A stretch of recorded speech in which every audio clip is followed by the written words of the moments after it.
Galian C di kawasan Subak Petanu, Banjar Peninjauan, Desa Batuan, Sukawati, Gianyar, kembali beroperasi. Padahal beberapa waktu lalu aktivitasnya dihentikan pasca terjadi insiden seorang buruh tertimpa bongkahan padas hingga meninggal dunia. Dari pantauan di lapangan, nampak terpal biru terpasang di lokasi. Suara mesin pun terdengar diiringi suara dentingan seperti orang mencoba memecah batu.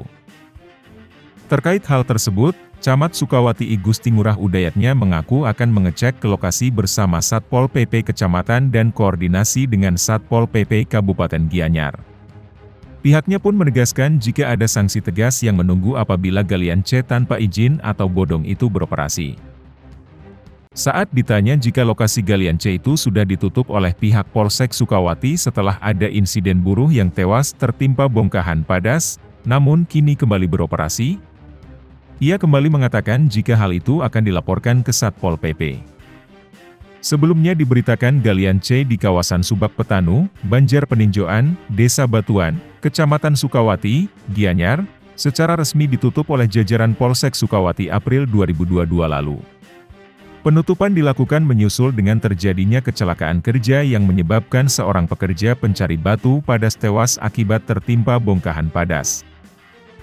Penutupan areal galian C tersebut dilakukan lantaran tidak memiliki izin dan sangat membahayakan masyarakat. Penutupan pun dilakukan dengan memasang 2 buah spanduk yang bertuliskan, "Stop Illegal Mining".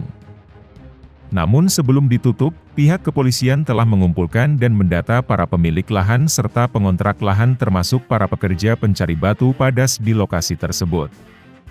Total ada 7 orang pengontrak dan 1 orang pemilik lahan yang terdata. Tim Bali Express melaporkan.